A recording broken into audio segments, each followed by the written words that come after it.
Hello friends, welcome to my YouTube channel teaching with Abhi में।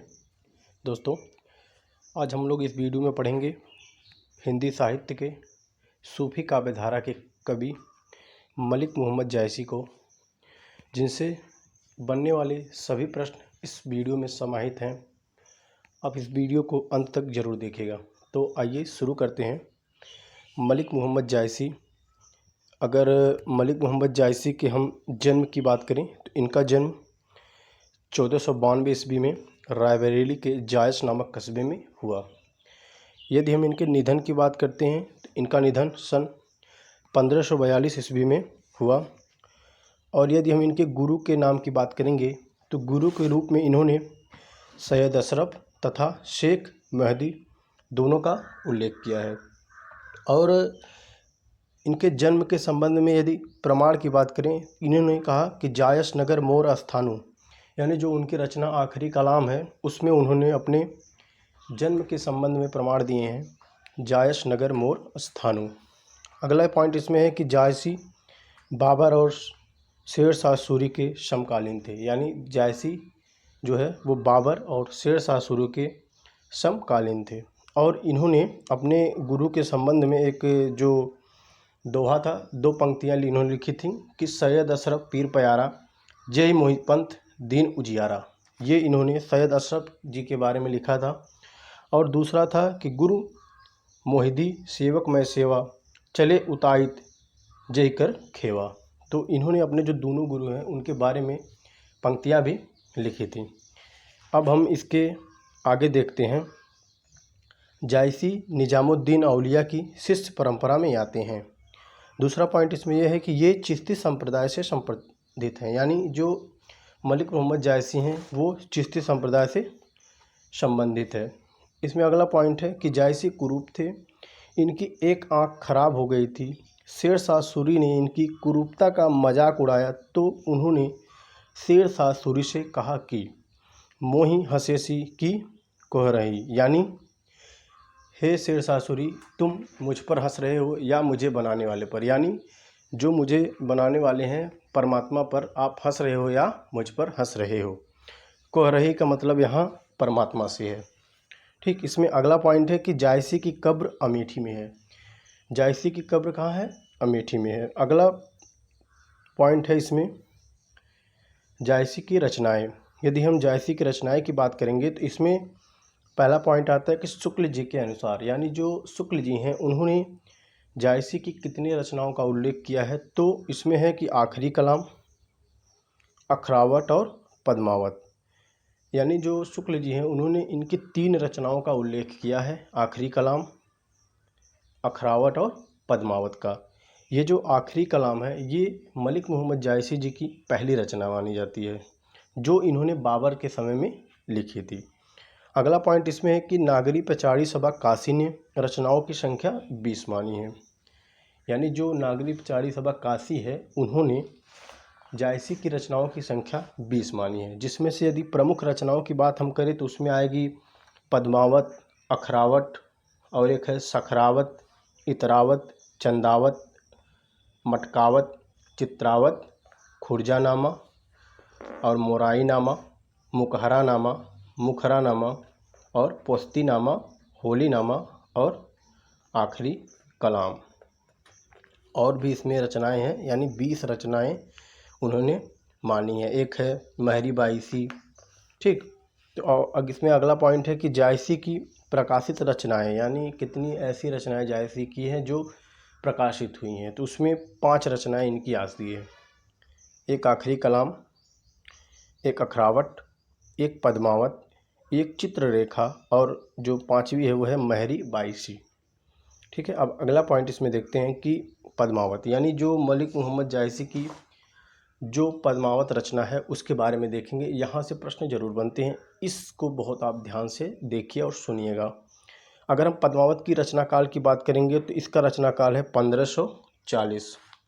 और इसके अगर हम काव्य रूप की बात करेंगे तो यह है प्रबंधात्मक महाकाव्य। और इसमें सर्गों की बात करेंगे तो कुल इसमें 57 सर्ग हैं, और जो सर्ग है उसे खंड कहा गया है। ठीक, अब इसमें प्रमुख सर्ग देखेंगे, यानी जो इसमें मुख्य मुख्य सर्ग कौन से हैं। इसमें जो प्रथम सर्ग है वो स्तुति खंड है, और इसका जो दूसरा सर्ग है वो है सिंघल द्वीप खंड, और इसका जो तीसवां खंड है वो है नागमती वियोग खंड, जो कि पद्मावत का सबसे प्रसिद्ध खंड माना जाता है, नागमती वियोग खंड। और इसमें 57वां है पद्मावती नागमती सती खंड। अब जो पद्मावत है, यदि हम उसके कथा की बात करेंगे तो उसका कथा जो है वो दो भाग में है। एक पूर्वार्ध भाग, जो पूर्वार्ध भाग है उसमें रत्नसेन एवं पद्मावती के विवाह तक का वर्णन है, यानी जो पहला भाग है उसमें रत्नसेन एवं पद्मावती के विवाह तक का वर्णन है। यदि हम उसके पूर्वार्ध भाग को शुक्ल जी कल्पना प्रसूत मानते हैं, यानी जो ये पद्मावत है उस रचना का जो पूर्वार्ध भाग है उसको जो शुक्ल जी हैं वो कल्पना प्रसूत मानते हैं, यानी उन्होंने कहा कि इस भाग में कल्पना की अत्यधिक प्रधानता है। ये जरूर आप याद रखिएगा, यहाँ से क्वेश्चन बन सकता है कि शुक्ल जी ने नागमती जो पद्मावत है उसके किस भाग को कल्पना प्रसूत माना है। तो उसका जो पूर्वार्ध भाग है उसको शुक्ल जी ने कल्पना प्रसूत माना है। यदि हम उत्तरार्ध भाग की बात करेंगे, जो उनका दूसरा भाग है उत्तरार्ध भाग, ये विवाह के बाद की कहानी, यानी जब रत्नसेन और नागमती इनका जब विवाह होता है उसके बाद की कहानी है। शुक्ल जी इस भाग को ऐतिहासिक मानते हैं। यहाँ से भी प्रश्न बन सकता है, यानी शुक्ल जी पद्मावती के किस भाग को, जो पद्मावत रचना है उसके किस भाग को ऐतिहासिक मानते हैं। तो उत्तरार्ध जो भाग है उसको ऐतिहासिक मानते हैं। अब हम देखेंगे पद्मावत की प्रतीक योजना। यहाँ से क्वेश्चन बनता है कि क्या किसका प्रतीक है। तो आइए इसमें देखते हैं। जो चित्तौड़ है वो तन या शरीर का प्रतीक है, और जो राजा रत्नसेन है वो मन के प्रतीक हैं, और जो नागमती है वो है सांसारिक बुद्धि का प्रतीक, और इसमें जो पद्मावती है वो है रागात्मिका बुद्धि का प्रतीक, और जो सिंघल द्वीप है वो हृदय का प्रतीक है, और जो हीरामन तोता है वो गुरु का प्रतीक है। और इसमें अगला है कि राघव चेतन, यानी जो राघव चेतन है वो शैतान का प्रतीक है, और जो अलाउद्दीन है वो माया का प्रतीक है। ठीक, तो ये आप जरूर याद रखिएगा। इसके संबंध में एक पंक्ति भी है, पर पंक्ति नहीं, जो पंक्ति में मुख्य मुख्य चीज़ें हैं वो हमने यहाँ दे दिया है।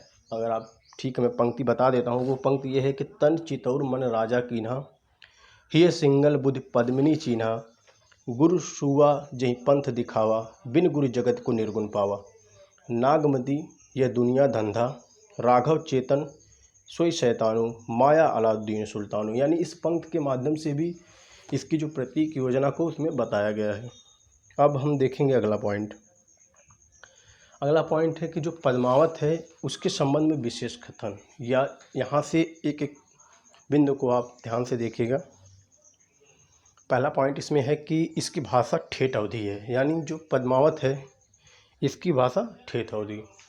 अब ठेठ अवधि क्या होती है, जैसे जो ग्रामीणी भाषा होती है उसको ठेठ अवधि कहते हैं। ठीक, अगला है कि इसमें 7 चौपाई के बाद एक दोहा छंद का प्रयोग हुआ है, यानी पहले 7 चौपाई रहेगी फिर एक दोहा छंद रहेगा, जिसे हम कड़वक भी बोलते हैं। यानी इस तरह की जो रचनाएं होती हैं उसे हम कड़वक शैली बोलते हैं। ठीक, अगला इसमें है कि इसमें जायसी ने मूर्ति पूजा की निंदा की है, यानी जो पद्मावत रचना है उसमें मलिक मोहम्मद जायसी जी ने मूर्ति पूजा की निंदा की है। अगला पॉइंट इसमें है कि शेर शाह सूरी की प्रशंसा भी है। इसमें जो मलिक मोहम्मद जायसी हैं उन्होंने शेर शाह सूरी की प्रशंसा भी की है। और इसके संबंध में एक पंक्ति यह है कि शेर शाह दिल्ली सुल्तानू, चारों खंड तपे जस भानु। ये पंक्ति पूछ भी सकता है कि ये पंक्ति किससे संबंधित है। तो ये पंक्ति मलिक जायसी की है, जो उन्होंने शेर शाह सूरी के प्रशंसा में कही थी। अगला है कि इसमें 12 मासा, यहाँ मासा रहेगा, 12 मासा वर्णन आषाढ़ मास से शुरू होता है। ये मस्ट इम्पॉर्टेंट पॉइंट ये है कि जो पद्मावत है उसमें 12 मासा वर्णन किस महीने से शुरू होता है। तो आप ध्यान रखिएगा, ये आषाढ़ मास से शुरू होता है। अगला पॉइंट इसमें है कि शुक्ल जी ने इसे भक्ति काल का वेद वाक्य एवं समासोक्ति काव्य कहा है। यानी अगर प्रश्न ये बनेगा कि शुक्ल जी ने किस रचना को भक्ति काल का वेद वाक्य एवं समासोक्ति काव्य कहा है, तो वो रचना है पद्मावत जो कि मलिक मोहम्मद जायसी द्वारा रची गई है।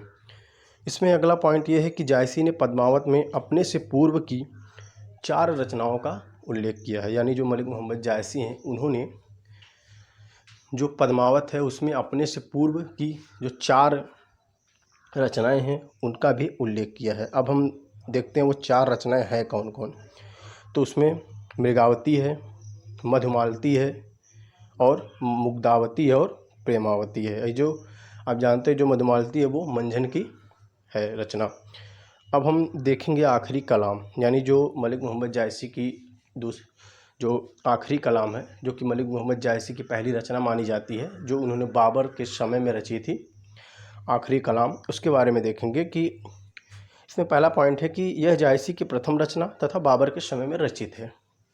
ठीक, इसमें दूसरा पॉइंट है कि इसमें क़यामत के दिन का वर्णन है।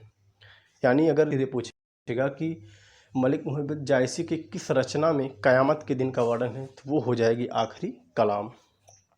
अगला पॉइंट इसमें है कि इसका रचना काल 1523 ईस्वी है। यानी जो आखिरी कलाम है उसका रचना काल है 1523 ईस्वी। अब हम देखेंगे अगला पॉइंट है कि अखरावट, यानी जो मलिक मोहम्मद जायसी की रचना अखरावट है उसके बारे में देखेंगे। इसका रचना काल अज्ञात है। यानी जो अखरावट रचना है इसका रचना काल क्या है, अज्ञात है।